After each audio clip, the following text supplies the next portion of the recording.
The stars burned above Velanther Prime. But they were not stars anymore. They were ships, thousands upon thousands of them hanging in the black void like drops of poison waiting to fall. Ambassador Thelvin stood at the observation window of Orbital Station 7 and watched the end of everything he had ever known. His pale blue skin had grown even paler. In the last 3 days, his 4 eyes, once bright with the confidence of a senior diplomat, now held only exhaustion and fear. Behind him, the command center buzzed with desperate activity. Officers shouted orders, technicians scrambled at their stations, but Thelvin knew it was all meaningless. The numbers did not lie, and the numbers said they were all going to die. The Cathar had come. For 10,000 years, the consortium of 12 had ruled this part of the galaxy. 12 species, united in purpose, had built an empire of trade and knowledge and peace. They had believed themselves unbeatable. They had believed their treaties would hold forever. They had believed wrong. The Cathar Dominion had broken every agreement 3 months ago. They had started with the outer colonies, small worlds, unimportant worlds. The consortium had sent strongly worded messages. The Cathar had sent armies. By the time the consortium understood what was happening, 9 worlds had already fallen, not conquered, fallen. The Cathar did not take prisoners. They did not negotiate. They consumed. Thelvin had seen the footage from Kelrath Station. He still saw it when he closed his eyes. The insected warriors pouring through the corridors, the screaming, the way they took the bodies afterward, dragging them back to their ships for purposes no one wanted to think about. The Cathar were not just conquerors. They were a swarm, and swarms did not stop until there was nothing left to eat. Ambassador, a voice cut through his dark thoughts. He turned to see Fleet Commander Sorlin approaching. She was a Lori like him, but where Thelvin was a diplomat trained in words and compromise, Sorlin was a warrior. Her uniform was crisp. Her posture was straight, but her eyes told the same story his did. They had already lost. They just had not admitted it yet. Commander Thelvin said, "What is the latest count?" 3,217 ships in our combined fleet. The High Council has ordered every vessel in this sector to Velanther. This is the final stand. And the Cathar. Sorlin paused. The pause told Thelvin everything, but she spoke anyway. Our long-range sensors have confirmed 15,000 vessels, possibly more. The swarm fleets are difficult to count accurately. They move strangely. 15,000. Thelvin turned back to the window. Below them, Velanther Prime turned slowly in the darkness.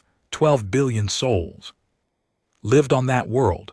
Refugees from the fallen colonies had swelled the population even further. Children played in the streets of the capital city right now, unaware that death was coming for them. Parents tucked their young ones into bed, promising that everything would be all right. They were all lying. How long? Thelvin asked. The swarm fleets will arrive in approximately 16 hours. Perhaps less. They seem to be accelerating. Of course.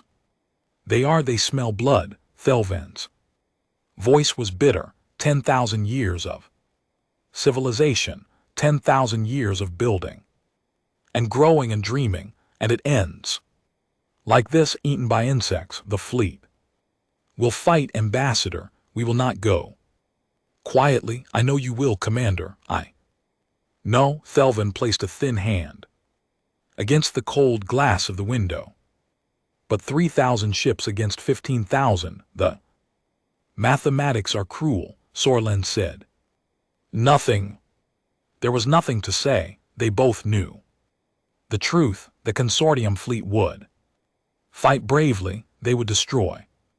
Perhaps 1,000 enemy vessels, maybe 2,000 if fortune smiled upon them, and then they would die, and Velenther would die, and the Cathar would move on to the next world. The door to the command center slid open, and a young officer rushed in. His skin was flushed with excitement or terror.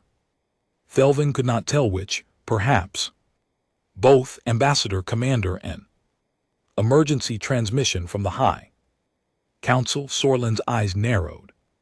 Put it through. The main display screen flickered to life. 12 faces appeared, each representing one of the species that made up the consortium. There was High Chancellor Morven of the Telluri, his ancient features heavy with grief. Beside him sat Admiral Cross of the Veth, his metallic exoskeleton gleaming under harsh lights. The others filled the screen in a mosaic of different forms, different colors, different evolutionary paths, but they all shared the same expression: desperation. Ambassador Thelvin, High Chancellor Morven spoke. His voice was tired. We have received your reports. We have analyzed the situation. The mathematics, as you say, are cruel. I understand, High Chancellor. The fleet will do its duty. We have no doubt of that. Morven glanced at his fellow council members. Something passed between them. A silent agreement, but we have not called you to discuss the battle. We have called you to discuss an alternative. Thelvin felt something stir in his chest. Hope, fear. He was not sure what alternative. High Chancellor, our allies are committed. Our resources are deployed. What option remains? Morven was silent for a long moment. When he spoke again, his voice was barely above a whisper. There is one species we have not contacted. One species we swore 200 years ago that we would never contact again. The command center grew very quiet. Thelvin saw Sorlen's 4 eyes widen. He saw the young officer take a step backward, as if distance could protect him from the words he was hearing. You cannot mean, Thelvin began. Humanity, said Admiral Cross. His mechanical voice carried no emotion, but his optical sensors dimmed slightly. Even the Veth, who felt nothing, seemed uncomfortable. We are speaking of the humans. Thelvin's mouth went dry. Humanity. The word was forbidden in polite company. Parents used it to frighten misbehaving children. Soldiers whispered it around campfires when they wanted to scare each other. In official records, humanity was listed as a minor species, quarantined on the edge of known space, of no consequence or interest, but everyone knew the truth. Everyone remembered the quarantine exists for a reason. Thelvin said carefully, the humans are dangerous, unstable. The records from the contact war, the records are sealed. Morven interrupted, and they will remain sealed. But yes, Ambassador, we know what the humans are capable of. We know why we locked them away. We know what we risk by reaching out to them. Then why? Because we are going to die anyway. Morven's composure cracked. For a moment, the ancient leader looked like what he truly was, a frightened old man watching his civilization crumble. He took a breath and steadied himself. The Cathar will not stop at Velenther. They will not stop until every world in the consortium burns. We have no choice. Ambassador, we must ask the monsters for help against the monsters. Thelvin looked at Sorlen, the fleet commanders, expression was unreadable, and if the humans refuse, he asked, then we are no worse off than we are now, and if they agree, if they come, what happens when the Cathar are defeated and humanity remains? What stops them from finishing what they started 200 years ago? The council members exchanged glances. It was Admiral Cross who answered, nothing. Ambassador, nothing stops them, but a slim chance of survival is better than no chance at all. We have made our decision. The message will be sent. We wanted you to know as our representative in the Velanther system what is coming. The transmission ended. The screen went dark. Silence filled the command center like water filling a sinking ship. Commander Thelvin said quietly, how much do you know about the humans? Sorlin took a long time to answer. When she did, her voice was strange, distant. I know the official history.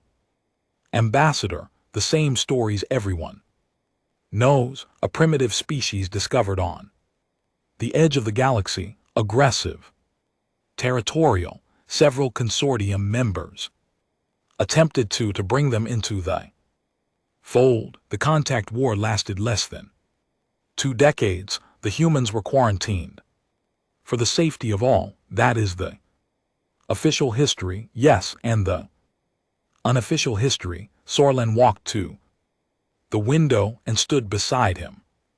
Together they stared out at the stars, at the distant specks of light that were the consortium fleet, at the darkness beyond where death was coming. My grandmother served in the contact war, Sorlin said. She never spoke of it directly. She could not. The psychological conditioning prevented her, but sometimes late at night she would wake up screaming. She would say things in her sleep, names of battles, names of ships, names of humans. What did she say about them? She said they learned too fast. She said we attacked them with our most advanced weapons, and within 3 years they were using those same weapons against us, but improved, better. She said we outnumbered them 100 to 1, and it did not matter. She said. Sorlin's voice faltered. She said they did not fight the way civilized species fight. They did not seek to defeat us. They sought to terrify us, to break our will. And they succeeded. Thelvin closed his eyes. And now we are asking these creatures for help. Yes, Ambassador, we are somewhere in the station. An alarm began to wail. Long-range sensors had detected something. The Cathar swarm fleets were accelerating again. They would arrive sooner than expected. 14 hours, an officer announced. Enemy will be in weapons range in 14 hours. Thelvin opened his eyes. 14 hours. 14 hours until the battle that would decide the fate of the consortium. 14 hours until billions of lives were extinguished like candles in a hurricane, unless the message reached humanity in time. Unless the monsters of legend decided to answer. Unless the stories were wrong and the humans would help them. But Thelvin knew the stories were not wrong. He had read the classified files. He had seen the footage that was never meant to be seen. He knew exactly what humanity was. The question was not whether the humans would help. The question was what would happen if they did. Hours passed. The station hummed with activity as the consortium fleet prepared for battle. Ships moved into formation. Weapons were charged. Shields were tested. Prayers were offered to a dozen different gods. And all the while, somewhere out in the darkness, a message traveled at impossible speeds toward a forbidden corner of the galaxy. Thelvin did not sleep. He could not. He stood at his window and watched the fleet arrange itself, 3,000 ships, battleships and cruisers and destroyers, and carriers, the finest vessels the consortium could produce, the pride of 12 species. It would not be enough. He thought about his home world, about his family. His wife and children were safe on Aylar Prime, far from the fighting. But for how long? If Valentir fell, if the fleet was destroyed, nothing would stand between the Cathar and the heart of the consortium. His children would grow up in a galaxy ruled by insects, or they would not grow up at all. Ambassador, Sorlin's voice came from behind him. You should rest. The battle will come soon enough. I cannot rest, Commander. My mind will not allow it, nor mine. She joined him at the window. I have been thinking about the message, about what we have done. And what have we done? We have invited a predator to hunt a predator. We have asked wolves to fight wolves. She paused, but I wonder, are they humans truly wolves, or are they something else entirely? What do you mean? Wolves hunt because they are hungry. They kill because they must eat. There is no malice in it. It is simply nature. Sorlin's 4 eyes reflected the distant stars. The records from the contact war suggest the humans are different. They do not fight because they must. They fight because they choose to. They wage war not for resources or territory, but for, I do not know how to describe it, pride, anger, spite. You make them sound irrational. Perhaps they are, or perhaps. She turned to face him. Perhaps we simply do not understand them. We have spent 200 years telling ourselves that humans are monsters, but what if we were wrong? What if they are simply different? Thelvan considered this. The consortium was built on the belief that all intelligent species followed certain patterns, that evolution across all worlds produced certain universal traits: cooperation, communication, the desire for peace. These were the foundations of civilized society, but humanity had never fit those patterns. From the moment of first contact, they had defied every expectation. They were aggressive where others were passive. They were individualistic where others were collective. They built weapons of unimaginable destruction, and they used them without hesitation. And yet they had also built art, music, literature. They had created works of stunning beauty alongside their instruments of death. They loved their children and mourned their dead. They laughed and cried and dreamed. They were contradictions wrapped in flesh. It does not matter what they are, Thelvan said finally. What matters is whether they will help us, and whether we can survive their help. The hours continued to pass. The Cathar drew closer. The consortium fleet made its final preparations, and still there was no response to the message. 8 hours before the battle, Thelvan received word that the message had been delivered. A human outpost at the edge of their quarantine zone had received and acknowledged it. Nothing more. No acceptance, no refusal, just acknowledgement. 6 hours before the battle, the Cathar swarm fleets became visible on the main display. 15,000 ships arranged in overlapping formations that seemed to pulse and shift like living things. They moved as one organism, a single terrible purpose driving them forward. Consume, destroy, consume. 4 hours before the battle, the consortium fleet began its advance. There was no point in waiting, no point in defense. They would meet the enemy Head on and fight until they could fight. No more, it was not a strategy for victory, it was a strategy for dignity. For dying on their feet instead of their knees. 2 hours before the battle, Thelvin stood at his window and whispered a prayer he had not spoken since childhood, a prayer to the old gods of Aelor, the gods of mercy and protection.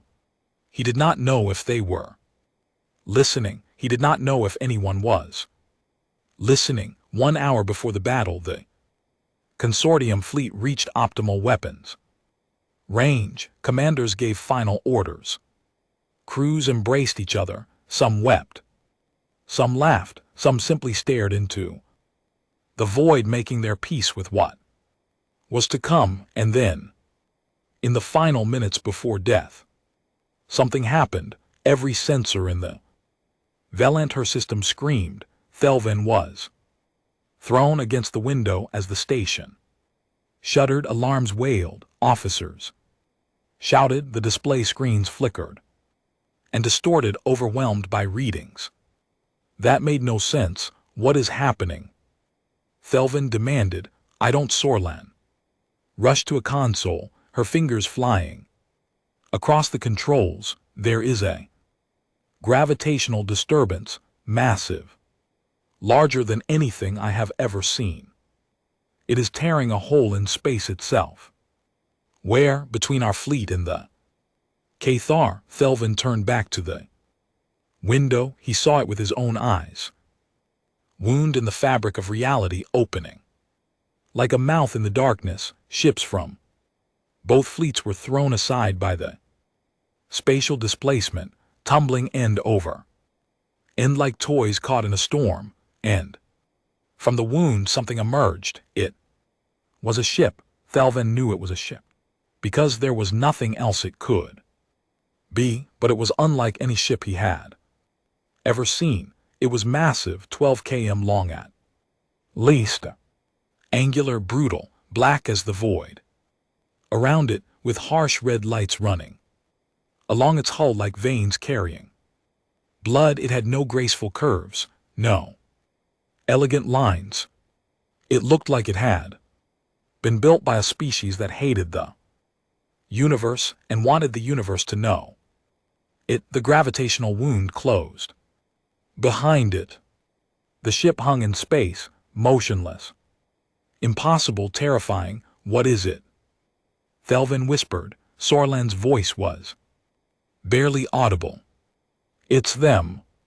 It's the humans.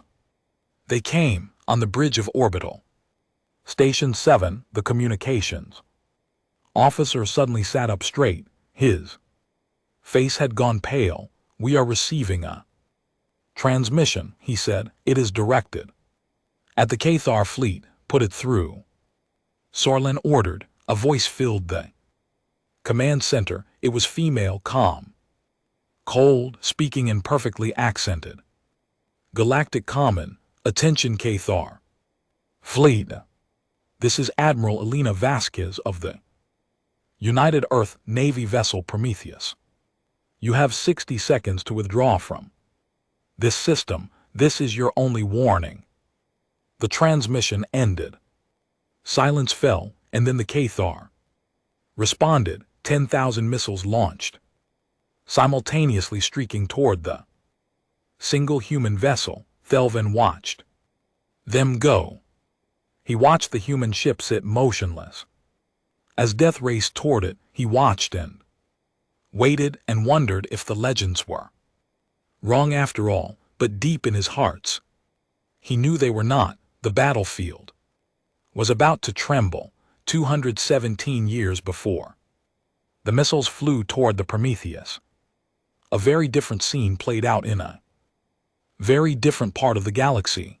The ship was called the Seeker of Dawn, and it was the pride of the Telluri exploration fleet, sleek and beautiful, with curved lines that caught the light of distant stars. It represented everything the consortium believed about itself: elegant, advanced, superior. Commander Voreth stood on its bridge and looked out at a small blue world, circling an unremarkable yellow sun. Primitive, he said, but promising. His science officer, a young Telori named Kessel, nodded. Eagerly, the inhabitants have achieved basic industrial technology. They have nuclear fission but not fusion, combustion-based transportation, primitive computing. They are at least 300 years from faster-than-light travel. And they have resources, abundant. Commander, the planet is rich in heavy metals and rare minerals. The population is large enough to provide a workforce, but not large enough to resist incorporation. Our assessment is favorable, Vora smiled. This was the 47th world the Telori had brought into the consortium. The process was always the same. In overwhelming force, demonstrate technological superiority, offer the natives a choice between voluntary cooperation and involuntary submission. Most species chose cooperation. The few that resisted were quickly educated in the futility of their position. It was efficient. It was profitable.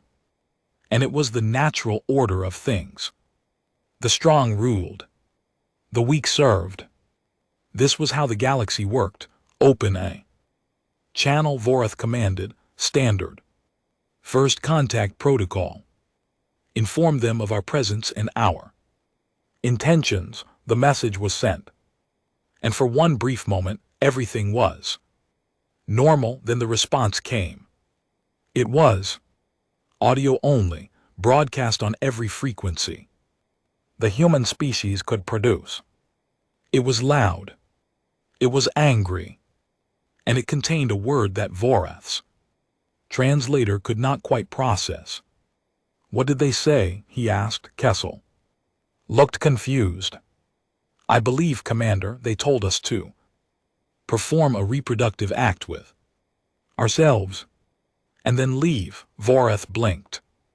In 400 years of first contact situations, no species had ever responded with profanity. Most were terrified, some were confused. A few were curious, but none had ever been immediately and deliberately insulting. Perhaps there was a translation error, Vorath said. There was not, Commander. I have verified the translation 3 times. The message is unambiguous. Vorath felt a flicker of something he had not experienced in a long time. It took him a moment to recognize it as irritation. Very well, send the second message. The one with the demonstrations. Seeker of Dawn moved closer to the blue planet, its weapons charged, a small moon orbiting the fourth planet of the system was targeted. The weapons fired. The moon exploded. There, Vorath said with satisfaction. Now send a message explaining what will happen to their cities if they continue to resist. The message was sent. Another response came back. This time it was video. A human appeared on the screen. He was old, with white hair and a face lined by decades of life. He wore some kind of uniform, and he was laughing. What is amusing? Vorath demanded. The human stopped laughing. He looked directly at the camera, and something in his eyes made Vorath suddenly uncomfortable. You just destroyed a moon, the human said. I assume you meant it as a threat. Demonstration of power. A warning of what you could do to us. The human leaned forward. You have made a serious mistake. You have shown us exactly what your weapons can do, and now we are going to build better ones. The transmission ended. Vorath should have listened. He should have taken his ship and left that system and never returned. He should have filed a report recommending that the blue planet be quarantined. Its Inhabitants left alone to develop. Isolation, he did not. Instead, he called for reinforcements. 20 ships arrived within the week. They established an orbital blockade. They began landing troops. The invasion of Earth had begun. It was the greatest mistake the consortium had ever made. The first year was almost normal.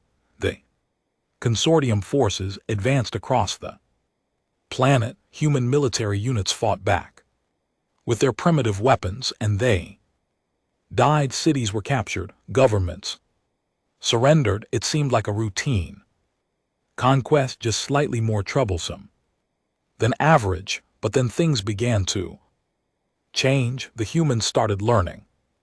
Captured consortium technology was analyzed, disassembled, and studied. At first, the consortium commanders found this amusing. What could primitives possibly learn from devices centuries beyond their understanding? The answer came 8 months into the occupation. Consortium outpost on the northern continent was attacked. When reinforcements arrived, they found the outpost destroyed, and the weapon that had destroyed it was one of their own plasma cannons, modified and enhanced in ways the consortium engineers had never imagined. More incidents followed. Human resistance fighters began using consortium communication frequencies. They appeared and disappeared like ghosts, striking at will and vanishing. Before retaliation could arrive, they captured more technology. They learned. They adapted. They improved. By the end of the second year, the consortium had lost control of 3 major continents. Human forces were now fielding weapons that matched and sometimes exceeded consortium standards. The primitive species that was supposed to be 300 years from faster-than-light travel had achieved it in 18 months, using stolen components and designs they had somehow improved upon, and they were angry. Voreth stood in the command center of his flagship, watching the strategic display update. Real time. Red dots indicated human forces. There were more of them every day. Blue dots indicated consortium positions. There were fewer of them every day. This is impossible, he said for perhaps the 100th time. They are primitives. They cannot be doing this. His science officer Kessel had aged considerably in the past 2 years. His fur had gone gray. His eyes had developed a nervous twitch. He had seen too many impossible things. Commander, Kessel said quietly, I believe we need to reconsider our assumptions about this species. What assumptions? All of them. Kessel pulled up a file on his console. I have been studying human history. Their own records. Do you know how many wars they have fought among themselves? I do not care about thousands. Commander, thousands of wars over thousands of years. They have fought over territory and resources and religion and ideology. They have fought because they were afraid and because they were brave. They have fought for love and for hate and for reasons that make no sense at all. Kessel's voice was rising. They have built weapons that could destroy their own world, and they still keep building more. They split the atom, and their first thought was how to use it to kill each other. Your point, my point, Commander, is that we assumed they were like other species, aggressive but manageable, dangerous but controllable. We were wrong. They are something else entirely. They are a species that has evolved for war. It is in their blood, in their bones, in everything they do and think and feel. As if to emphasize his point, an alarm began to wail. The strategic display Updated, a human fleet, one that had not existed 6 months ago, was approaching. The consortium blockade, it consisted of 12 ships. The consortium had 40. They cannot win. With those numbers, Voreth said, no. Commander, but I suspect winning is not their goal. The battle lasted 6 hours. When it was over, the consortium had lost 23 ships. The humans had lost all 12. But the blockade had been broken, and across the planet the remaining consortium ground forces found themselves cut off and surrounded. Withdrawal began 2 weeks later. It was not called a retreat. Officially it was a strategic repositioning. But everyone knew the truth. The consortium was running. Voreth was recalled to face a tribunal. He expected to be punished for his failure. Instead, he found himself facing a panel of senior commanders who did not want to talk about punishment. They wanted to talk about what he had learned. Tell us about the humans, High Commander. Thesson said, tell us everything. Voreth told them. He told them about the speed of human adaptation, about their ability to improve upon consortium technology, about their seemingly endless capacity for violence, about the way they fought with a ferocity and creativity that the consortium had never encountered. They do not fight like civilized species, he said. They do not seek to defeat their enemies.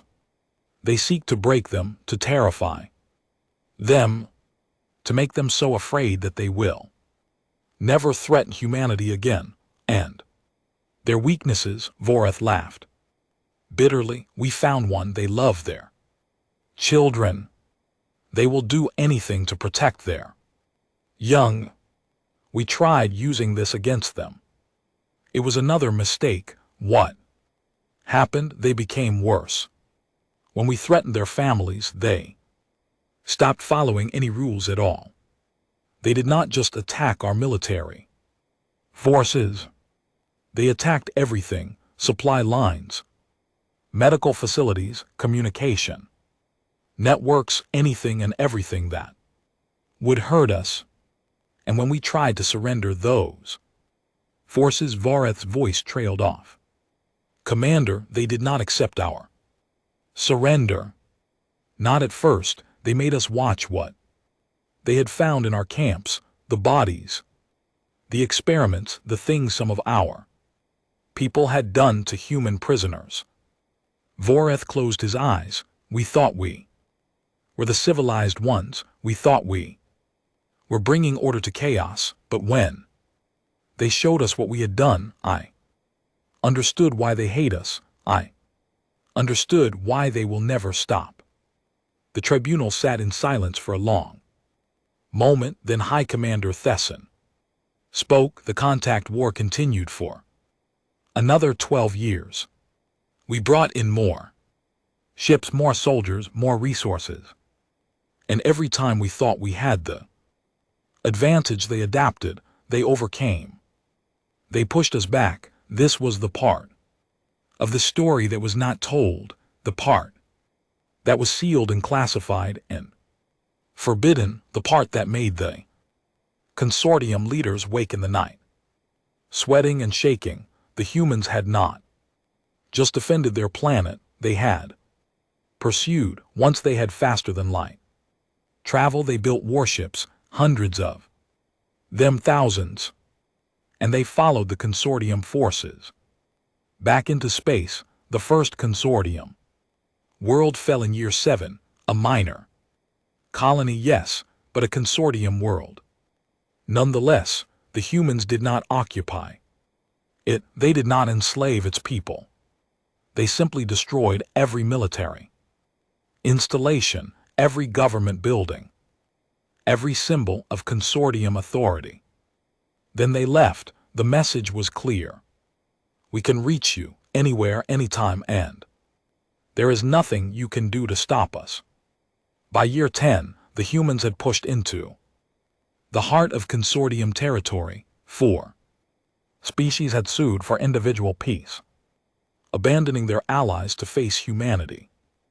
Alone, the remaining 8 scrambled to organize a defense, but the humans were everywhere at once. Their fleets appeared without warning. Their soldiers fought with weapons that seemed to violate the laws of physics. Their commanders made decisions faster than consortium computers could process. And then in year 12, something unexpected happened. A human ship appeared in orbit around the consortium capital world. Single ship, unaccompanied, its weapons powered down. It broadcast a message requesting negotiations. The consortium agreed. They had no choice. They expected to face demands for surrender, for reparations, for territory. They prepared to give up everything to save something. The human negotiator was a woman named Catherine Chen. She was small by human standards, old, gray-haired, unremarkable. She sat across from the collected leaders of 8 species and looked at them with eyes that held no anger, no triumph, no emotion at all. You started this war, she said simply. We are finishing it. But we have no interest in ruling you. We have no interest in your territory or your resources or your submission. We want only one thing. What? High Commander Thesson asked. We want to be left alone. The consortium leaders exchanged confused glances.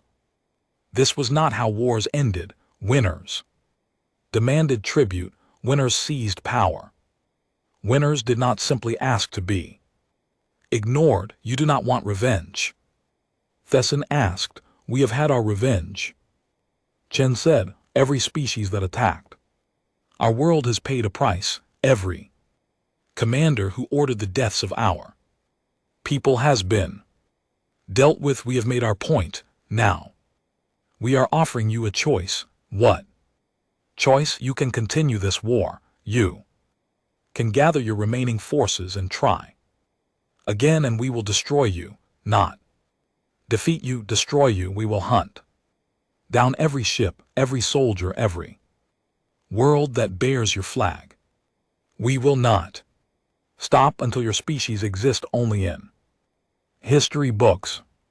Chen paused. Or you can establish a quarantine zone around human space. You can pretend we do not exist. You can go back to your empires and your trade and your politics, and you can leave us in peace. And if we choose the quarantine, then we will stay in our space. We will not threaten you. We will not attack you. We will simply wait, build, grow, and as long as you respect the boundary, we will respect it too.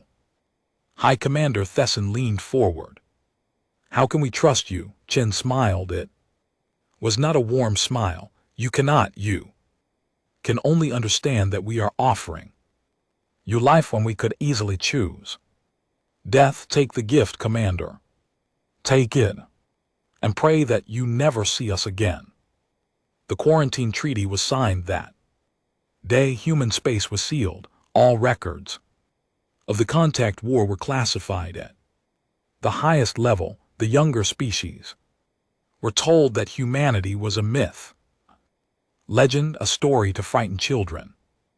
And for 200 years, the galaxy forgot. But forgetting did not make humans disappear. Behind the quarantine line, they continued to build, to grow, to prepare. They watched the consortium through hidden probes. They monitored communications. They knew everything that happened in the galaxy, even if the galaxy had chosen to forget them. And now, as the Cathari swarm threatened to consume everything, the galaxy was about to remember. Admiral Elena Vasquez stood on the bridge of the Prometheus and Listen to the recording of the consortium's plea. She was the great-granddaughter of Marcus Vasquez, one of the first human commanders to strike back at the consortium during the Contact War. She had grown up on stories of that conflict, stories of sacrifice and fury and ultimate victory. She had also grown up on stories of what came after the peace that was not peace, the isolation that was not chosen but imposed, the galaxy that had locked humanity away like a dangerous animal, and then pretended they did not exist. And now that same galaxy was begging for help. They have some nerve, her first officer said, after what they did to us. Vasquez nodded slowly. They do. But that is not why we are going, then.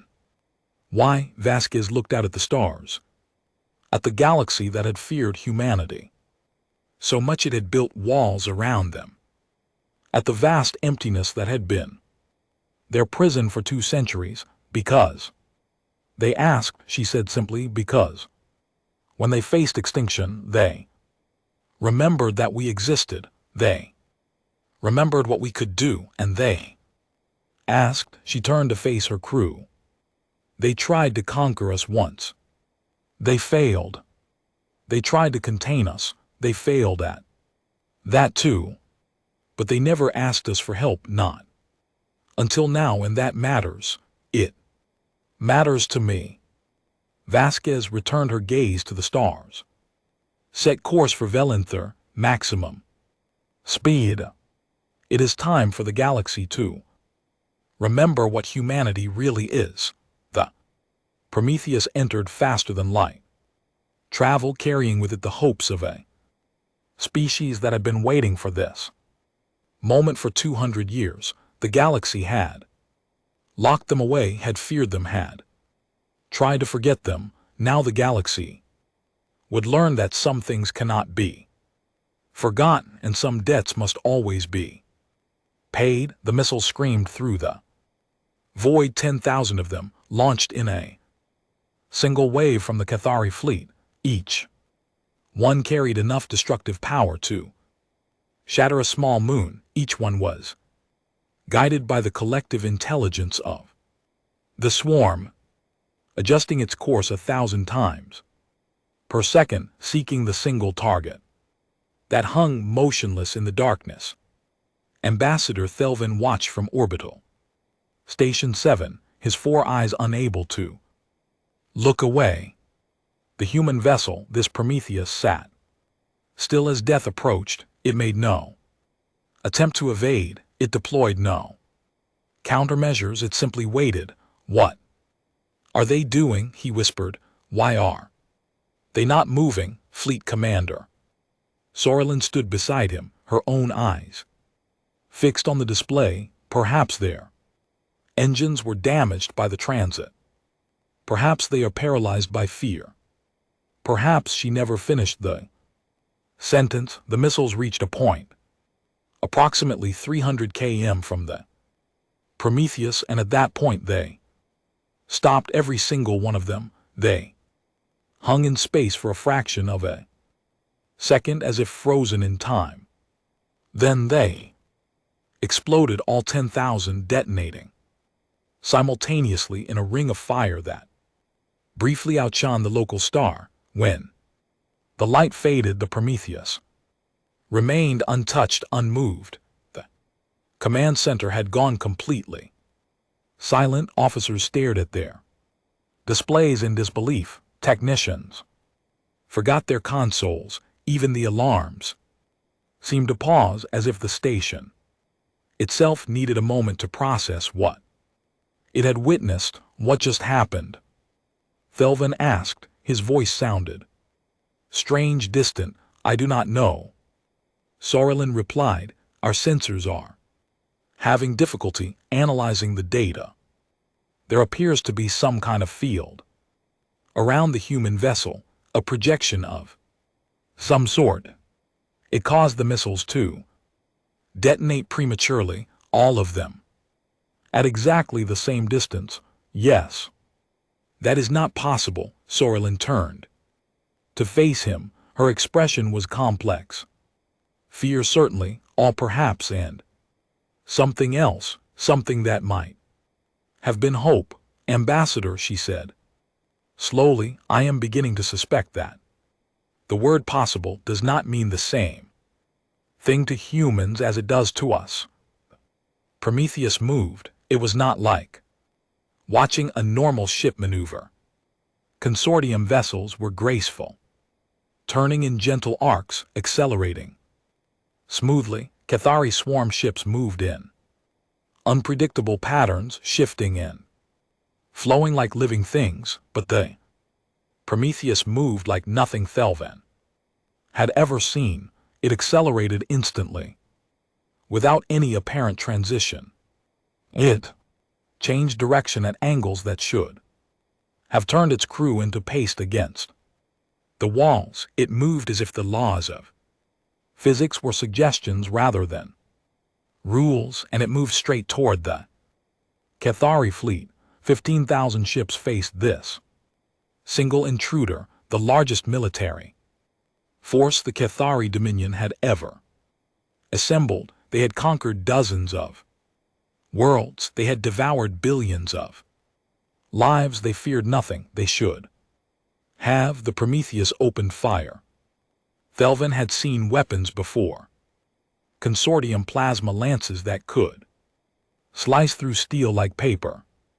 Cathari biomissiles that dissolved armor and flesh alike. The destructive tools of a dozen species, refined over millennia of warfare. He had never seen anything like this. The first weapon was invisible. There was no beam, no projectile, no flash of light.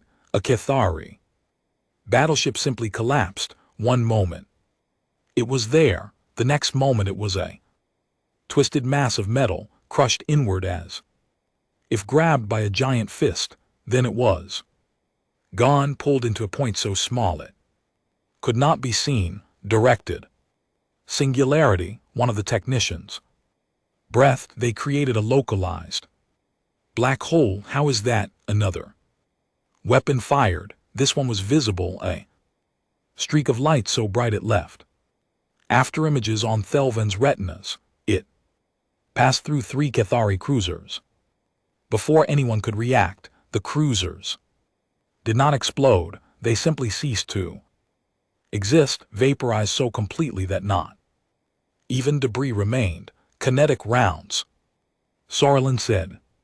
Her voice had taken on a clinical tone, as if analyzing the end of the world could somehow make it less terrifying. Accelerated to near light speed, the impact energy alone would be measured in planetary destruction units. The Prometheus continued to advance. It fired again and again, each shot claiming another enemy vessel.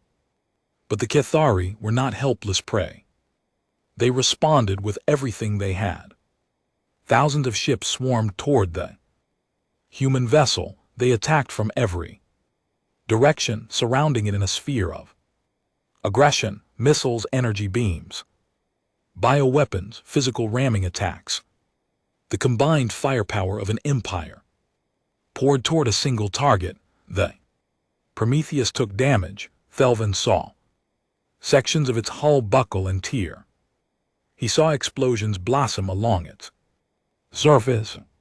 He saw fires ignite and burn in the vacuum of space, but the ship did not fall. Instead, it healed. Thelvan watched in disbelief as the damaged sections began to repair themselves. Holes in the armor closed. Fires extinguished. Destroyed weapon systems came back online. It was as if the ship was alive, regenerating like a wounded animal. Nanite repair systems, Sorelin murmured. Microscopic machines repairing damage in real time. The Consortium has experimented with similar technology, but nothing this advanced, nothing this fast. The battle continued. The Prometheus waded through the Cathari fleet like a monster wading Through a shallow river, it killed and killed, and still they came. Still they attacked. Still they threw themselves against it with the mindless fury of insects defending their hive. And then something changed. Thelvin saw it first on the tactical display. Several Cathari vessels had stopped attacking. They were firing, yes, but not at the Prometheus. They were firing at each other. What is happening? He demanded. Why are they attacking their own ships? It is the humans, Sorland said. They have introduced some kind of viral code into the Cathari network. Their ships are being turned against each other. More Cathari vessels joined the internal battle. The swarm, which had always moved as one, began to tear itself apart. Ships collided, weapons fired in all directions. The coordinated assault dissolved into chaos, and through the chaos the Prometheus moved with purpose. It was not attacking randomly. Thelvin realized this as he watched. It was systematically eliminating the largest vessels first. Carriers, command ships, anything that might carry swarm queens or hive admirals. The humans were not just fighting the Cathari, they were decapitating them, destroying their command structure, turning an organized military force into a confused mob. It was brutal. It was efficient. It was terrifying. 1 hour into the battle, the tide had turned completely. The Cathari, who had arrived with 15,000 ships, now had perhaps half that number. Many of those were damaged or compromised. The survivors were beginning to scatter, fleeing in all directions like insects running from fire. The Prometheus did not pursue them. It focused on the remaining command ships, hunting them down one by one, and when only the Hive Admiral's flagship remained, it did something unexpected. It stopped firing. Thelvin leaned forward, trying to understand. The flagship was wounded, but not dead. Its engines were still functional. It was trying to escape, limping toward the edge of the system. Why would the humans let it go? Then he saw it. The Prometheus was not letting the flagship escape. It was positioning itself, lining up a shot, a single weapon, extended from the prow of the human vessel. It was different from the others. Larger, more ornate, if such a word could be applied to something so deadly. Thelvin's sensors struggled to analyze it, returning readings that made no sense. What is that? He asked. I do not know, Sorlan admitted. But whatever it is, the energy readings are off our scales. The weapon fired. Beam of pure white light lanced across the void. It struck the Hive Admiral's flagship dead center. And for a moment nothing happened. Then the flagship began to glow. Not just the impact point, but the entire ship. It grew brighter and brighter, until Thelvin had to shade his eyes.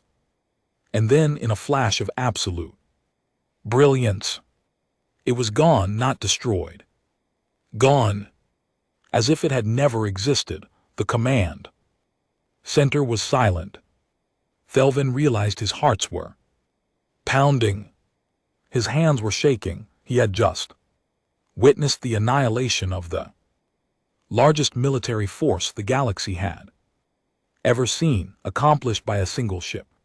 In less than an hour, he had to stop and compose himself. They did it.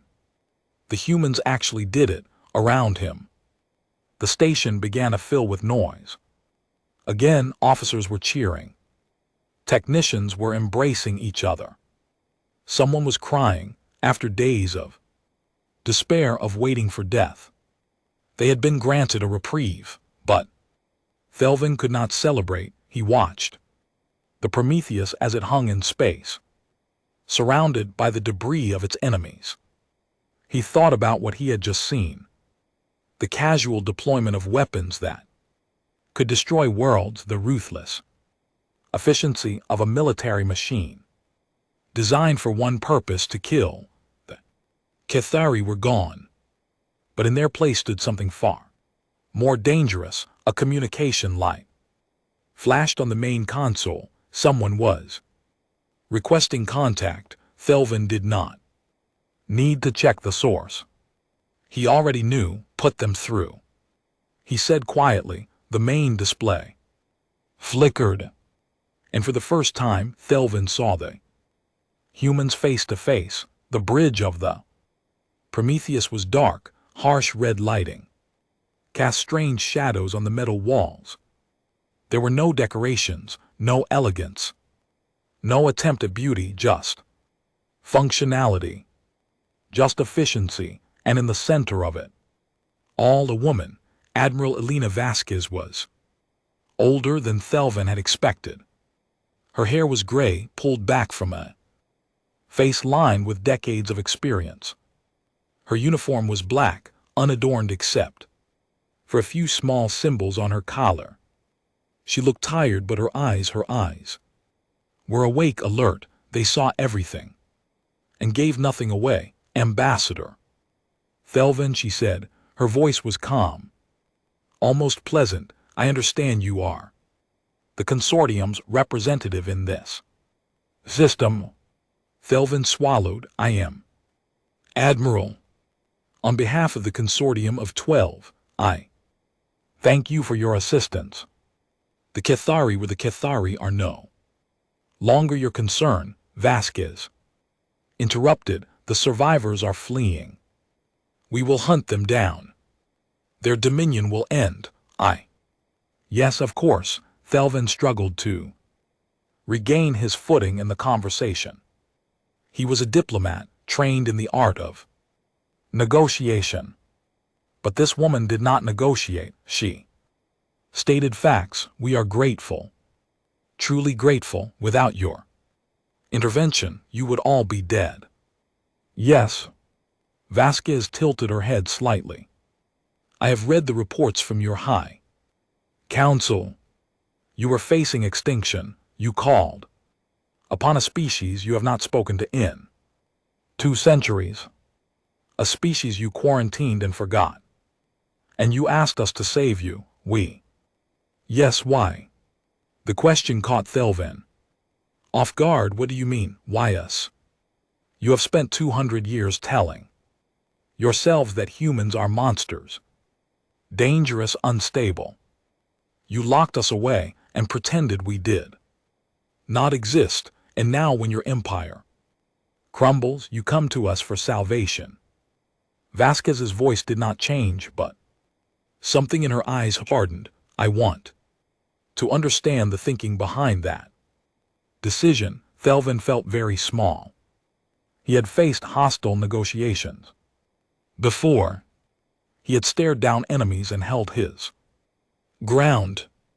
But this was different. This woman was not trying to intimidate him. She was simply asking a question, and somehow that was worse, because he said slowly, we had no choice. The Cathari were going to destroy us, everything we had built, everything we believed in. We knew what you were, we knew what you could do, and we knew that you were the only ones who could stop them, so you only called us because you were desperate. Yes, Vasquez nodded. It was a small movement, barely noticeable. Thank you for your honesty, Ambassador. I appreciate that. She turned away from the screen, giving orders to her crew in a language Thelvin did not understand. The tactical display updated, showing the Prometheus moving toward what remained of the consortium fleet, broken ships, wounded crews, the survivors of a battle they had expected to lose. My medical teams will assist your wounded, Vasquez said, turning back to face him. My engineers will help repair your ships. We have supplies that can be shared. Thelvan blinked. You are helping us. That is what you asked for. Is it not? Yes, but I expected. He stopped. What had he expected? Demands, threats. Some kind of price for salvation. Vasquez almost smiled. Almost, you expected us to be the monsters you remember. The angry, violent species that pushed your ancestors back to the edge of the galaxy. She shook her head slightly. We are still capable of that, Ambassador. You saw what we can do, but that is not all. We are, then what are you? For a long moment, Vasquez said nothing. She looked out at the debris field, at the scattered remains of the Cathari fleet, at the thousand small fires still burning in the void. We are what we have always been, she said finally. A species that does not forget. Consortium attacked us 2 centuries ago, we remember. The Consortium locked us away and pretended we did not exist, we remember. And now the Consortium has asked for our help and you came, we came. Vasquez met his eyes again. We remember our grievances, Ambassador. But we also remember other things. We remember that your people asked when they could have simply died. We remember that somewhere in the Consortium there were those who argued for reaching out to us, even knowing the risk. We remember that you chose hope over pride. Thelvan felt something loosen in his chest, not relief exactly, but something close to it. What happens now? He asked. Now I complete the mission.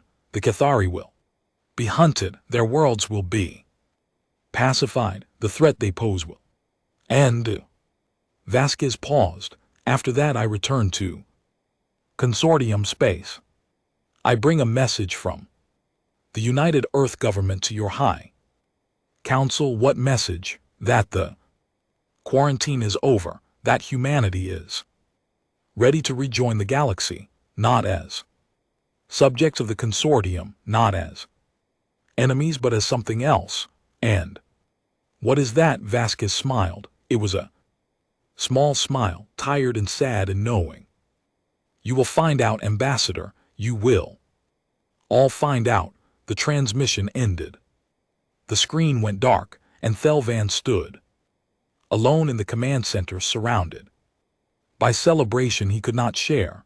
The battle was won.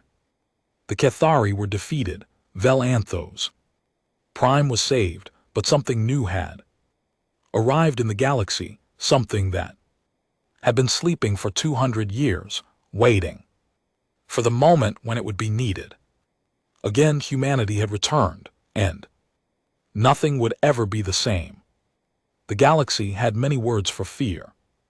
The Telori called it Keshin, the cold wind that freezes the soul. The Veth, who claimed to feel nothing, had 17 different terms for degrees of concern. The Alori named it simply as shadow touch, the darkness that falls upon the heart. In the days following the Battle of Vel Anthos Prime, every species in the Consortium learned a new word for fear. They learned the name Prometheus.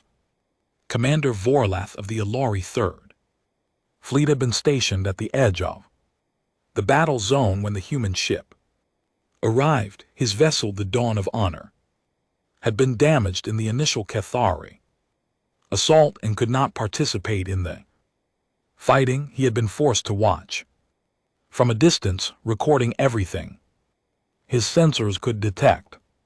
Now 3 days later, he sat in his cabin and watched those recordings for the 14th time. Computer, he said, slow.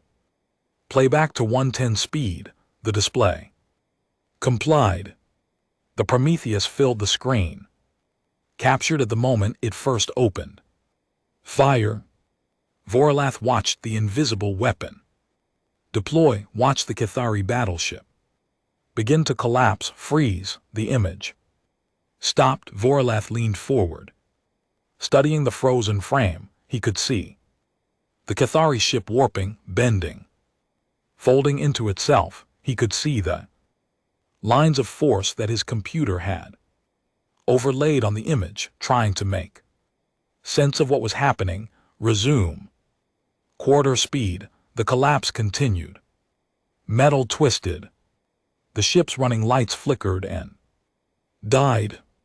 And then, in a fraction of a second, everything was pulled inward, compressed into a point too small to see, a directed singularity. A miniature black hole, created and controlled and dismissed as easily as a warrior might draw and sheath a blade. The consortium's best scientists had been trying to theorize such a weapon. For centuries, they had concluded it was impossible. The humans had built it. Anyway, Vorlath switched to another recording. This one showed the Prometheus from a different angle. During the heaviest part of the Cathari assault, he watched as missiles struck the human ship, as sections of hull blew apart, as fires raged across its surface, and then he watched the ship heal. It was not repair in any conventional sense. There was no welding, no replacement of damaged sections, no crew in environmental suits working frantically to patch holes. The ship simply healed. Damaged armor flowed back into place like liquid metal. Destroyed weapon systems rebuilt themselves from nothing, breaches sealed as if they had never existed. Nanite repair systems, he murmured. Microscopic machines in the billions, maybe trillions. He had read about such technology, theoretical papers mostly. The consortium had experimented with nanite repair, but the complexity was overwhelming. The energy requirements alone made it impractical. The coordination needed to repair a vessel in real time while under fire, while maintaining combat operations, it was beyond any computer system the consortium had ever built. But not beyond the humans. Vorlath closed the recording and sat back in his chair. He was 240 years old, ancient even by Alari standards. He had served in the consortium military. For most of his life, he had seen battles and victories and defeats. He had believed he understood war. He had been wrong. The door to his cabin chimed. Enter, he said. A young officer stepped inside, Lieutenant Kisara, barely 40 years old, with the eager energy of youth still bright in her eyes. She had been assigned to analyze the combat data from the battle, working alongside dozens of other officers across the fleet. Commander, she said, I have completed my preliminary analysis. And Kisara hesitated. In her hand she held a data tablet, but she did not look at it. She did not need to. The numbers were burned into her memory. The human vessel engaged approximately 15,000 Cathari ships over a period of 47 minutes. Of those, direct human weapons fire destroyed 4,312 vessels. The viral attack on the Cathari network caused an additional 6,178 ships to be destroyed by friendly fire or disabled beyond recovery. The remaining vessels either fled or were destroyed during the pursuit phase. Vorlath nodded slowly. 15,000 ships destroyed by one. Yes. Commander, and the human vessel, what damage did it sustain? Kisara's hesitation grew more pronounced. Our sensors recorded significant damage during the battle. Hull breaches, weapon system failures, engine fluctuations. At several points, the vessel appeared to be on the verge of destruction. But it survived, yes. Commander, it survived. She finally looked at her tablet.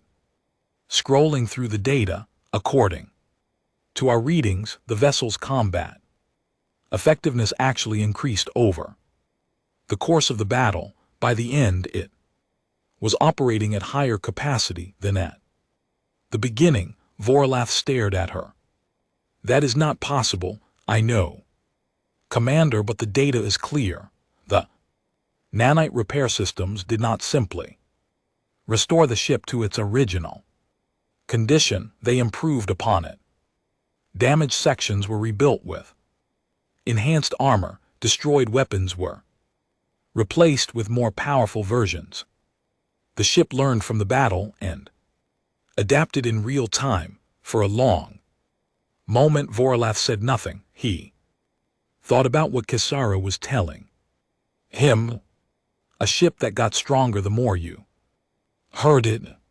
A vessel that treated damage as an opportunity for improvement rather than a setback. How did you defeat something like that? What else did you learn? He asked. The weapon systems are beyond our understanding, Commander. We have identified at least 7 distinct types, none of which match anything in our databases. The directed singularity weapon, the near light speed kinetic rounds, some kind of matter conversion beam that simply erases targets from existence. Energy-based attacks that seem to affect the fabric of space itself. Kisara's voice had grown quiet. And those are just the ones we could partially analyze. There were at least 3 other weapons that our sensors could not process at all, could not process. The readings are corrupted, Commander, as if the weapons operate on principles our instruments are not designed to measure. Vorlath closed his eyes. When he had been young, he had read the old stories about the contact war. He had believed them to be exaggerations, tales grown larger in the telling, as tales often did. The humans could not possibly have been as dangerous as the legends claimed. Now he understood that the legends had understated the truth. There is one more thing, Commander, Kisara said. Something we discovered in the communication logs. Go on. The human vessel remained in communication with its home base throughout the battle. Standard procedure, we assume, for reporting and coordination. We were able to intercept some of those communications, and Kisara's face had gone pale. The humans were not just reporting, Commander. They were being observed. The battle was being watched in real time by thousands of human vessels stationed throughout their territory. Vorlath felt something cold settle in his chest. Thousands, at least, Commander. Analysis suggests that the Prometheus is not unique. It may not even be the most powerful ship in the human fleet. It was simply the one that was sent. The cold feeling grew worse. The humans had sent a single ship to face 15,000, and they had more. Many more, possibly ships that were even more powerful, even more deadly, even more impossible to stop. Why? Vorlath asked, though he was not sure if he was asking Kisara or himself. Why did they only send one? Kisara shook her head. I do not know, Commander. Perhaps they did not believe the threat was significant enough to warrant more. Perhaps they wanted to limit their exposure in case it was a trap, or perhaps she trailed off. Perhaps what? Perhaps they wanted us to see. Perhaps they wanted us to watch a single human vessel destroy an entire enemy fleet. Perhaps they wanted us to understand what they are capable of. Kisara met his eyes. Perhaps the Prometheus was Not just a weapon, Commander. Perhaps it was a message. Vorlath thought about that for a long time after Kisara left. He thought about the consortium, which had ruled this part of the galaxy for 10,000 years. He thought about the arrogance that had led his ancestors to attack the humans in the first place. He thought about the quarantine, which had been presented as a containment measure, but was really just a way of forgetting. A terrible mistake. And he thought about what would happen next. The humans were coming back. The message had been delivered, and it could not be undelivered. The quarantine was over. After 2 centuries of isolation, humanity was ready to rejoin the galaxy. But on what terms? The answer came 3 days later when Admiral Vasquez transported to the consortium flagship to meet with the surviving commanders. Vorlath was there, along with representatives from every species that had fought at Valenthor. They gathered in the Great Hall, a space designed to impress visitors with the grandeur and power of the consortium. Now it just felt empty. Admiral Vasquez arrived alone. No guards, no aides, just a single human woman walking into a room filled with beings who had every reason to hate and fear her kind. She did not seem concerned. Ladies and gentlemen, she said, using the human terms for gender that did not quite translate to many of the species present. Thank you for receiving me, High Commander. Thesson of the Telari stepped forward. He was the highest-ranking officer to survive the battle, and by default he spoke for the consortium until the High Council could be reassembled. Admiral Vasquez, he said, the consortium is grateful for your assistance against the Cathari. You have saved countless lives. We are in your debt. Yes, Vasquez said. Simply, you are. The bluntness of the response sent a ripple of unease through the assembled commanders. Thesson's composure wavered for a moment. Before he continued, we would like to discuss the terms of our continued cooperation. You want to know what we want in return for saving you? Yes. Vasquez looked around the room. Her gaze moved from face to face, species to species, as if she was studying each one. When her eyes met Vorlath's, he felt a chill run down his spine. There was no hostility in that gaze. No anger, just assessment, calculation. The look of a predator deciding whether prey was worth the effort. The United Earth government has authorized me to present the following terms, Vasquez said. First, the quarantine ends immediately. Human ships will be permitted to travel freely throughout consortium space. Human citizens will be granted the same rights and protections as citizens of any member species. Thesson nodded cautiously. That seems reasonable. Second, all records relating to the contact war will be unsealed and made public. The younger species who have been told for 2 centuries that humans are myths or monsters will learn the truth. They will learn what their ancestors did to us and what we did in response. This caused more unease. Several commanders shifted uncomfortably. The sealed records contain things that the consortium would prefer to keep hidden. Atrocities committed on both sides. Weapons tested on civilian populations. The full horror of a war that neither side was proud of. That may be difficult, Thesson said carefully. It is not a request. Vasquez's voice did not change, but something in it hardened. We spent 200 years watching you pretend we did not exist. We watched you tell stories about us to frighten children. We watched you build an empire on the lie that you had defeated us, contained us, made us powerless. That lie ends now, Thesson swallowed. What else? Third, humanity will not join the consortium.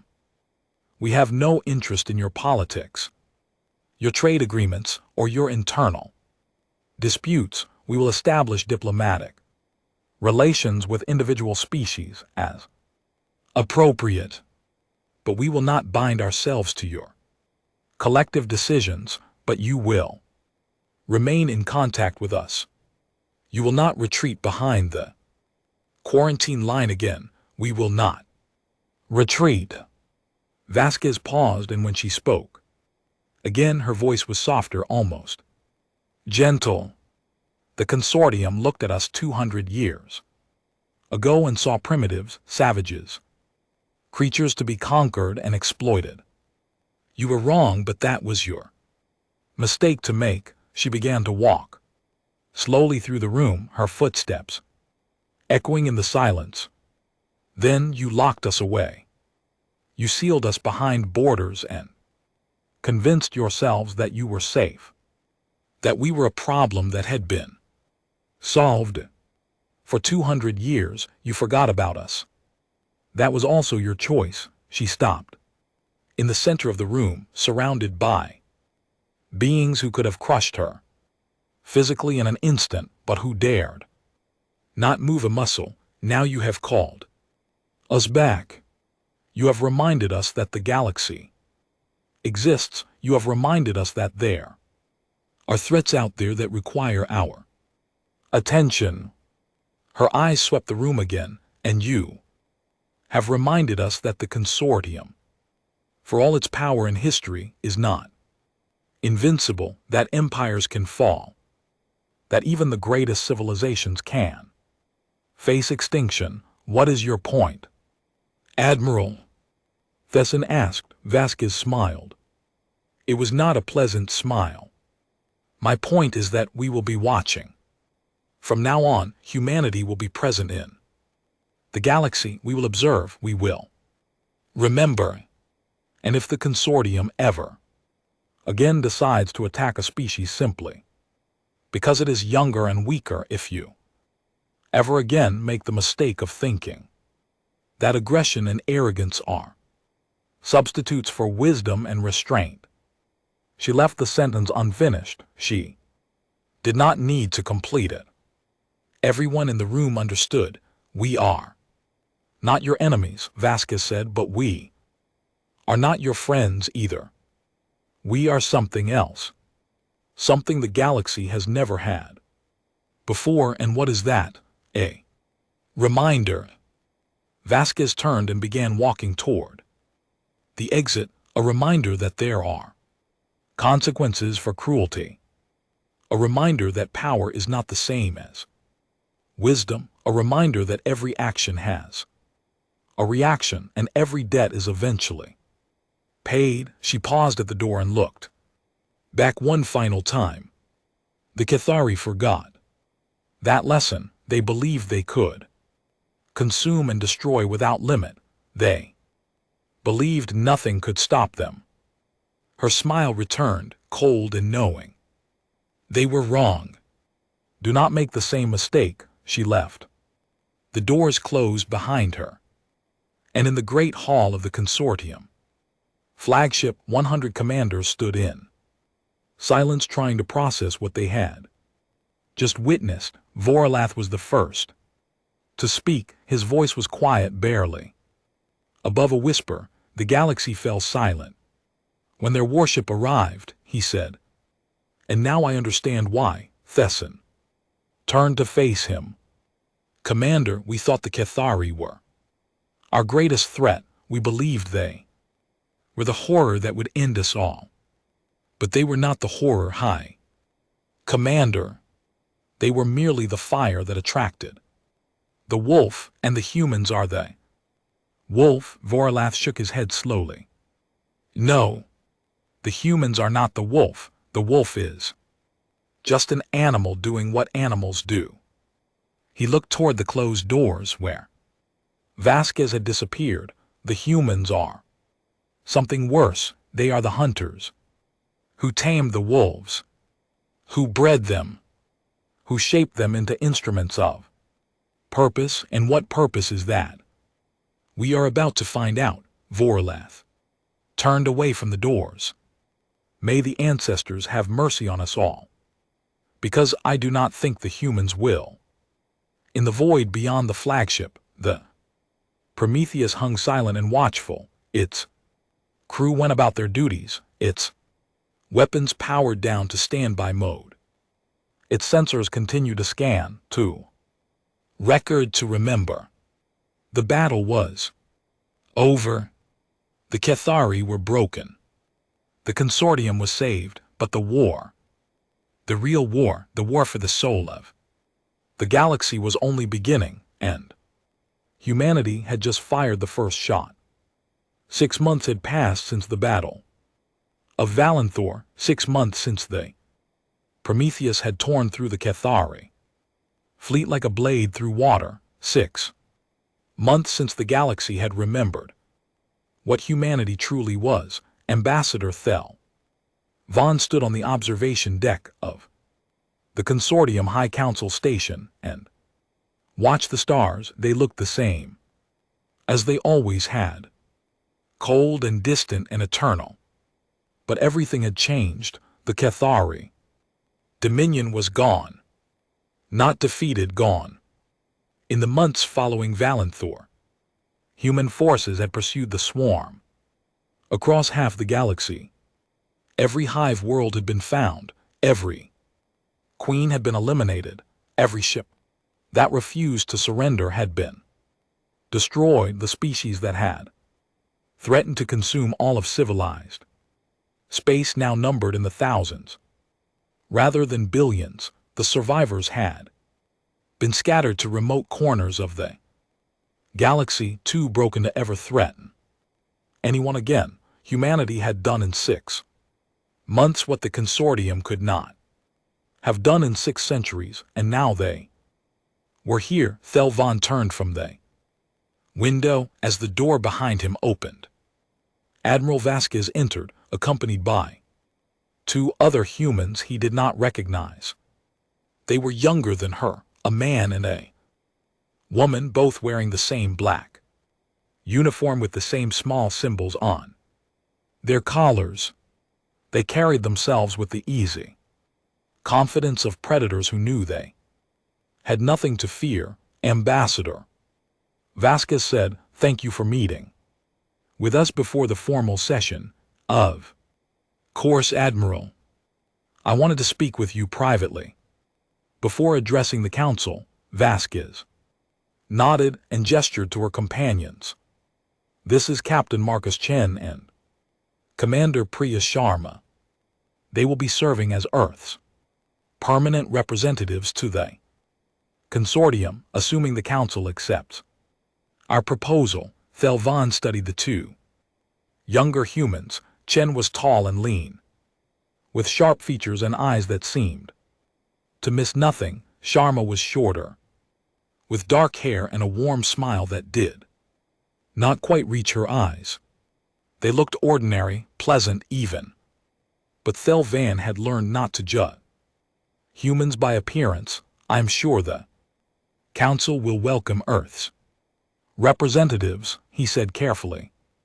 Perhaps. Vasquez walked to the window and stood beside him, looking out at the same stars. How have things been since Valinthorn? Ambassador, how has the Consortium adjusted to our return? It was a simple question with a complicated answer. Thelvan considered his words carefully. Before speaking, there has been mixed reaction, he admitted. Many species are grateful for your intervention against the Cathari. Without the Prometheus, billions would have died. That cannot be ignored or forgotten, but there is also fear. Yes, there is fear. Thelvan turned to face her. You must understand, Admiral. For 200 years, humanity was a story we told to frighten children. You were monsters in the darkness, creatures of nightmare. And then you returned, and you proved that every story was true. You destroyed the Kethari as easily as we might swat an insect. You demonstrated power beyond anything we imagined possible, and now you are afraid that we will use that power against you. The thought has occurred to many. Vasquez was quiet for a moment. When she spoke again, her voice was softer than Thel Van had ever heard it. Ambassador, what do you know about human history? Only what the sealed records contain. Your conflicts, your wars, your capacity for violence. Yes, we have that capacity, but the records do not tell the whole story. Vasquez turned from the window to face him directly. Do you know why humans developed such powerful weapons? Why we became so good at destruction? I assumed it was your nature, partly. But there is another reason. Vasquez's eyes grew distant, as if she was seeing something far away. Humans are fragile, Ambassador. Our bodies are weak. We cannot survive in vacuum. We cannot regenerate lost limbs. We cannot see in the dark or hear ultrasonic frequencies. By the standards of most species, we are poorly adapted for survival, and yet you have survived. We have, but only because we learned to build. We learned to make tools that extended our abilities. We learned to create weapons that protected us from predators. We learned to shape our environment rather than being shaped by it. She paused. We became good at destruction because destruction was the only way to keep ourselves alive. Van considered this. It was not the answer he had expected. You are saying that your violence comes from fear, in part, but it also comes from something else, something that the consortium never understood about us. Vasquez stepped closer, and for a moment Thelvan saw past the calm exterior to something deeper, something fierce and proud and ancient. We refuse to die, she said, no matter what the universe throws at us, no matter how many enemies we face, no matter how hopeless the situation seems. We refuse, we fight. We adapt, we overcome. And we never, ever give up. That sounds like stubbornness. It is stubbornness. It is also survival. And it is why we are still here, 200 years after your ancestors tried to conquer us. Vasquez smiled, and this time the smile was almost warm. The consortium looked at us and saw primitives. They attacked us expecting us to fall. When we did not fall, they attacked harder. When that failed, they locked us away and pretended we did not exist. And now you have returned. Now we have returned, but not for revenge, Ambassador. Not for conquest. We have returned because the galaxy called for us. Because when the Kethari threatened everything, the consortium remembered that we existed and asked for help. You came because we asked. We came because you asked. Vasquez nodded. That matters to us. Perhaps more than you know. Before Van could respond, a chime sounded. The High Council session was about to begin. It was time to face the assembled leaders of 12 species and determine what the future would hold. The council chamber was the most impressive room in the station, vast and circular, with tiered seating arranged around a central platform where speakers could address the assembly. Holographic displays showed the emblems of each member species. Lights dimmed and brightened according to the topic being discussed. everything, was designed to emphasize the power and dignity of the consortium today. It felt small. Thelvan took his seat. Among the Allori delegation, around him, representatives from every species in the consortium shifted nervously. Many of them had never seen a human in person before. Many of them had grown up on stories of monsters and demons that lurked beyond the quarantine line. Now, those monsters were walking among them. Admiral Vasquez strode to the central platform with the same easy confidence she brought to everything behind her. Chen and Sharma took positions to either side, standing at attention. They looked like what they were: soldiers waiting for orders. High Chancellor Morven of the Telari rose to speak. He was ancient, his voice weakened by age, but he remained the nominal leader of the consortium. It was his responsibility to welcome the humans back into civilized space.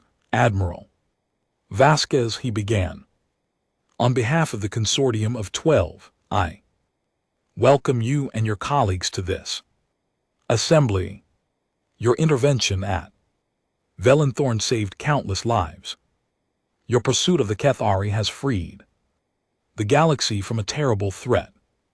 We are grateful. The word seemed to catch in his throat.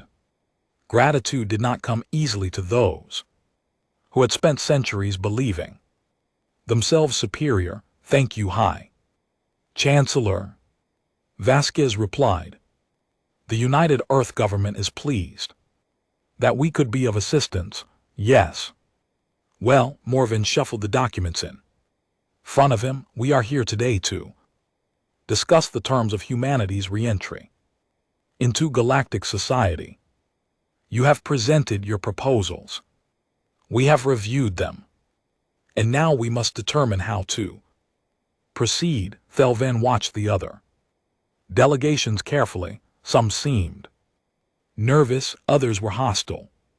A few, particularly the younger species, who had not been part of the contact war, appeared merely curious. It was impossible to predict how the vote would go before we begin formal discussions. Morven continued. There is a matter that must be addressed.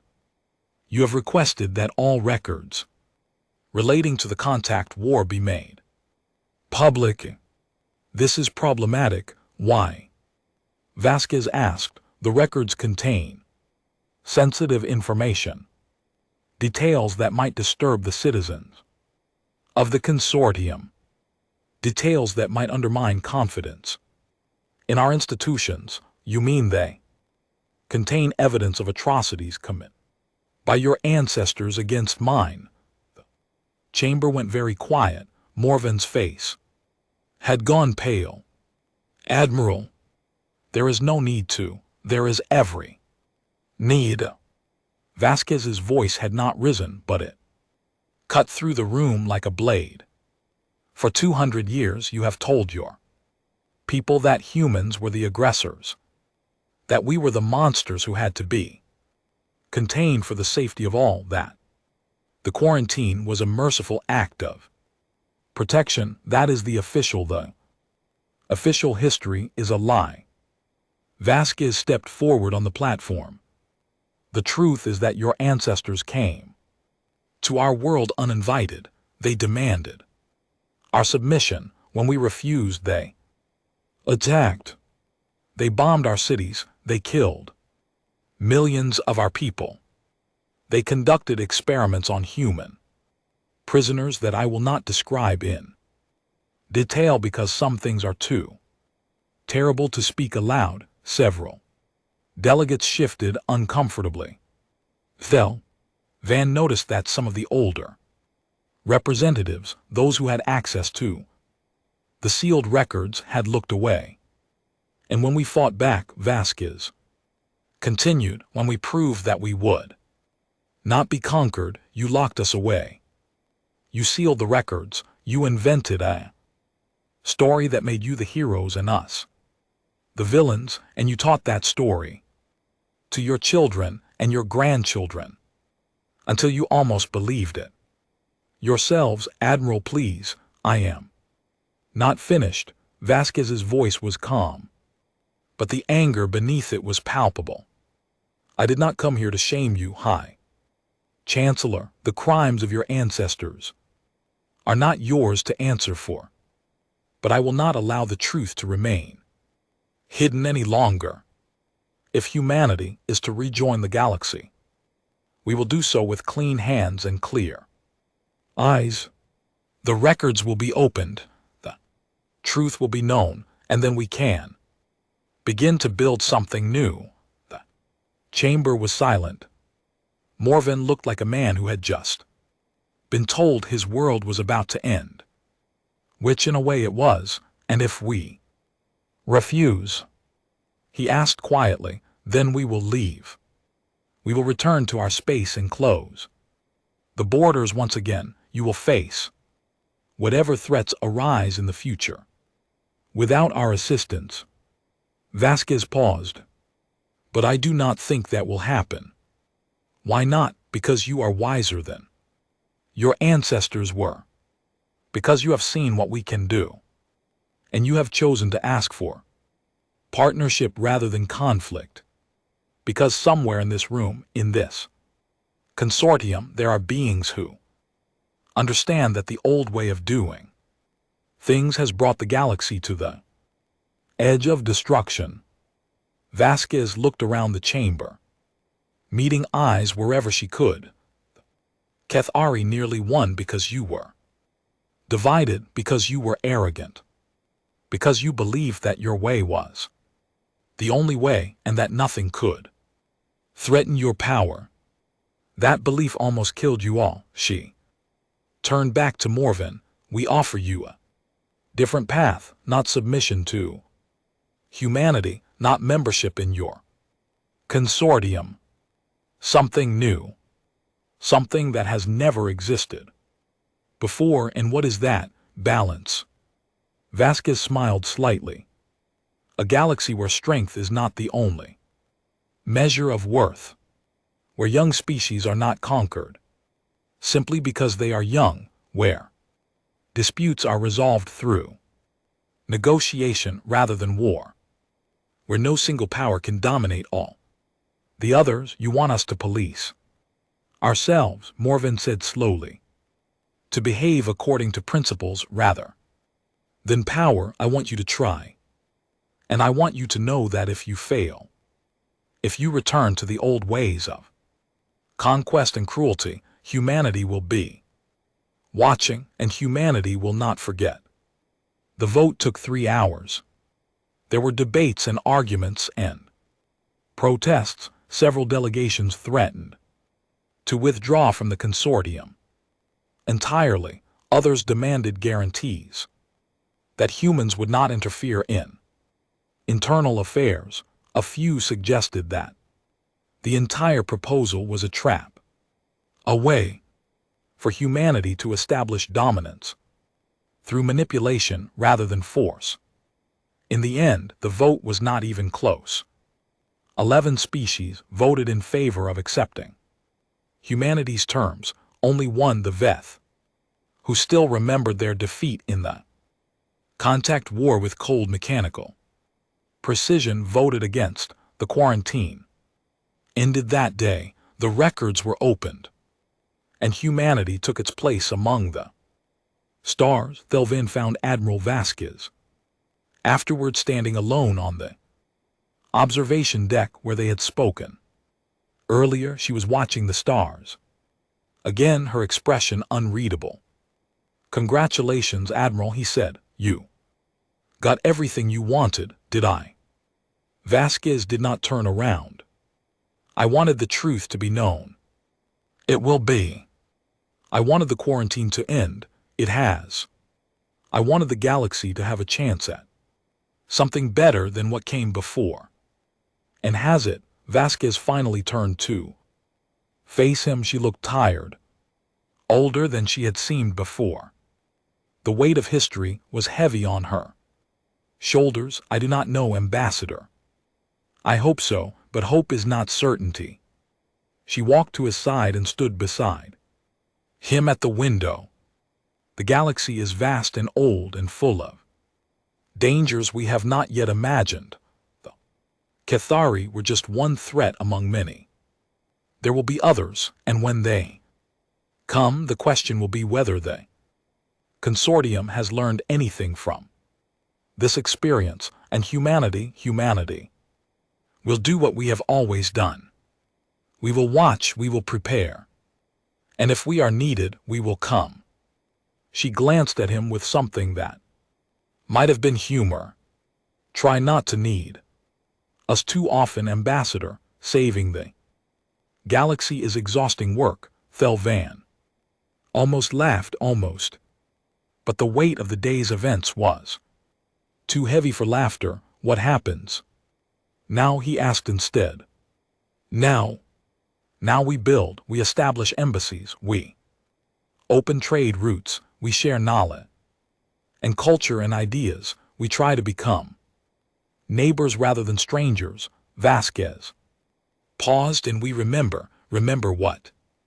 Everything: the contact war, the quarantine, the Cathari, fell Anthos. Her voice grew soft. We remember that the galaxy once looked at us and saw monsters. We remember that they locked us away and forgot about us. And we remember that when the end came, they called for us anyway. Does that anger you? It used to. Vasquez shook her head slowly. Now it just makes me sad. So much suffering, so much fear, so many lives lost because your ancestors could not imagine that a strange species from the edge of the galaxy might be worth knowing rather than conquering. We were arrogant, yes. You were. But arrogance is not a permanent condition. Ambassador, species can learn. Civilizations can grow. Perhaps the consortium will become something better than what it was. Perhaps the galaxy will finally find a way to live in peace. Do you believe that? Vasquez was silent for a long moment. When she spoke again, her voice was quiet but steady. I believe in possibility. I believe that beings are capable of change. I believe that the universe, for all its darkness, contains the potential for light. She looked at him directly. And I believe that fear is not the only thing that can bind species together. There is also hope. There is also trust. There is also the simple, stubborn refusal to give up on something better. She smiled. And for a moment, Thelvan saw past the admiral to the person beneath, a woman who had carried the weight of her species on her shoulders, a woman who had faced down the consortium and the Cathari and emerged victorious. Woman who, despite everything, still believed that the future could be bright. The galaxy fell silent when our warship arrived, Vasquez said. Battlefield trembled when we opened fire. But that is not the story I want history to remember. Ambassador, what story do you want remembered? The story of what comes next. The story of how the silence was broken by something other than war. The story of how the trembling gave way to something stronger. She turned back to the stars. The story of how the galaxy learned to stand on its own feet, not because it was forced to, but because it finally understood that standing together is better than standing alone. Thelvan followed her gaze. The stars stretched out before them, infinite and ancient and full of possibility. Somewhere out there, new threats were gathering, new challenges were forming, new stories were waiting to be written. But for now, in this moment, there was peace, there was hope, and there was the quiet understanding that humanity, for all its power and fury, had chosen to offer the galaxy a gift, rather than a conquest. The galaxy had fallen silent when humanity arrived, but silence, Thelvan realized, was just the space between words, and the next words were yet to be spoken.